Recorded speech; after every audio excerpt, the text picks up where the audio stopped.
I guess we know why Navient is extorting thousands of dollars in excessive interest from FFEL student loans. Meet Jack Remondi. He's the CEO of Navient, and his annual salary is $7.9 million. He also sells your debt servitude to his wealthy clients on Wall Street. Navient is fiscally abusing us. Let's get into it. Hi, this is Neptune's Flower, and I'm just going to get right to it. This is my second video on Navient and the FFEL student loan program. If you have FFEL loans, then please watch my first video because I go over my entire 14-year and 3-month history with Navient and how they are now trying to extort money from me. Tens of thousands of dollars over and above the total amount borrowed for college.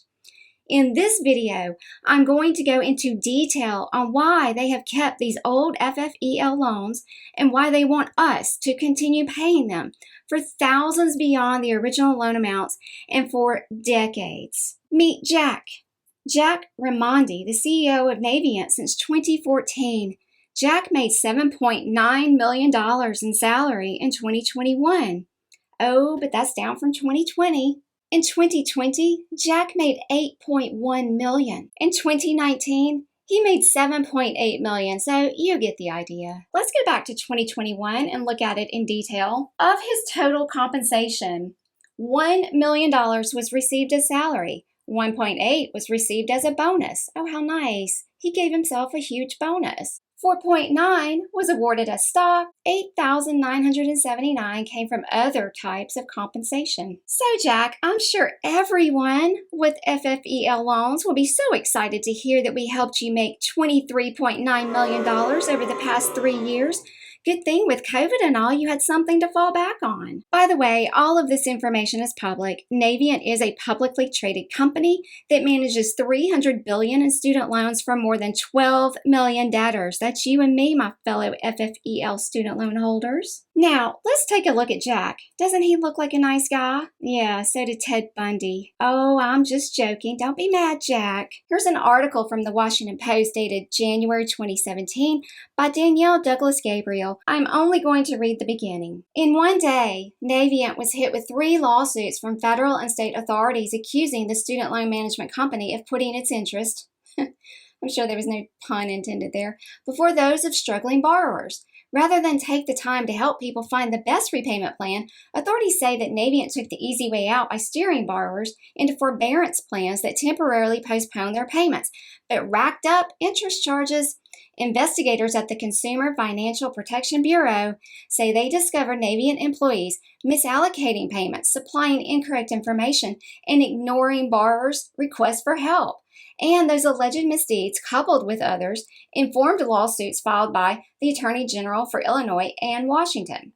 The CFPB's 66-page complaint details years of alleged maleficence that Navient President and Chief Executive Jack Remondi disputes. Of course he does. He insists that the company he has led for nearly 3 years has a strong track record of keeping people out of default and enrolling them in affordable repayment plans, despite the constraints of the poorly designed federal student loan program. Remondi shared his opinion of the flurry of lawsuits and why Navient will fight them. What is he, Amber Heard? He's blaming everyone for lawsuits except himself and the company that he runs. All right, moving on with that article in mind, let's take a look at Navient's website and their, quote, values. Our core values support our vision and shape the culture of our company. You know, Jack, I'm going to have to agree with that statement. These values guide everything we do, how we interact with and serve our clients, how we hire, develop, and retain our people, how we contribute to our communities as responsible corporate citizens. These principles serve as the foundation for the passion, commitment, and integrity we bring to our business every day. Corporate citizens? What does that mean, Jack? Are we merely regular citizens and you, along with your aristocracy, are the corporate citizens? What a stupid term. Whoever is writing that crap, you need to fire them. Oh, but it's not just Jack. Here's Jack's entire team. John Kane, Group President, made $2.3 million. Mark Helene, Chief Legal Officer, made $1.9 million. Steve Halber, Chief Risk and Compliance Officer, made $1.5 million. Joe Fisher, Chief Financial Officer, made $1.5 million. Boy, these two down here, they need to catch up. Even the board members are raking in money. Look at this. Between $115,000 up to $230,000. So even the board members are making six-figure salaries. Oh my, I see why you need all of us and the need for making us mere little peasants pay for your lavish salaries. Lastly, but most importantly, let's take a look at what our high-interest debt servitude is really paying for. Here is the real reason that Navient, Jack, and his cohorts and board members want us so badly. They are selling us on Wall Street. Navient was involved in another lawsuit, and this one exposed something called SLABS, Student Loan Asset-Backed Securities. I'm only going to read the first couple of paragraphs from this classaction.org, but it truly speaks for itself. Navient is among the defendants in yet another proposed class action lawsuit that alleges the company misled student loan borrowers. The 23-page complaint alleges Navient facing an existential threat after the passing of a federal law in 2010 that ended the government's Federal Family Education Loan Program, also known as FFEL or FFELP. They intentionally misled borrowers away from government-offered repayment options that would have been in the student's best interest, but would have caused a loss in revenue for Navient. Navient accomplished this, the lawsuit alleges, by, among other alleged tactics, purposefully omitting information in conversations with borrowers in an attempt to prevent or delay the individuals from consolidating their obligations through the Department of Education. Now for the best part. Formally filed against Navient Corporation, the lawsuit begins by explaining that Navient is the holder of the largest portfolio of student loans guaranteed under the Federal Family Education Loan Program, the FFELP. This portfolio, as of December 2016, reportedly totals more than $87 billion. The complaint further clarifies that Navient pools individual student loans in the aforementioned portfolio into securitized trust backed by the student loans, which are known as student loan asset-backed securities, or commonly known as SLABS. These SLABS are in turn repackaged and sold off to investors in staged classes or tranches, effectively providing Navient with its top source of revenue, the lawsuit says. Wow. Just wow. We are nothing but indentured servants to excessive interest that far exceeds our loans, with payments stretched out for decades and no options for forgiveness because they're federal. And we are paying so that investment funds can make millions for their clients. We are nothing but a debt slave wrapped up as a commodity for Wall Street. I had no idea that I'm probably funding other people's investments in their retirement plans. I don't know about you guys, my fellow FFEL student loan borrowers from ages ago, but I did not sign up for that. Did you? I thought we were paying for an education. I thought we were paying to go to college. I had no idea that we are paying for other people's investments. And this, along with the massive salaries of Navient's kingdom, this is criminal.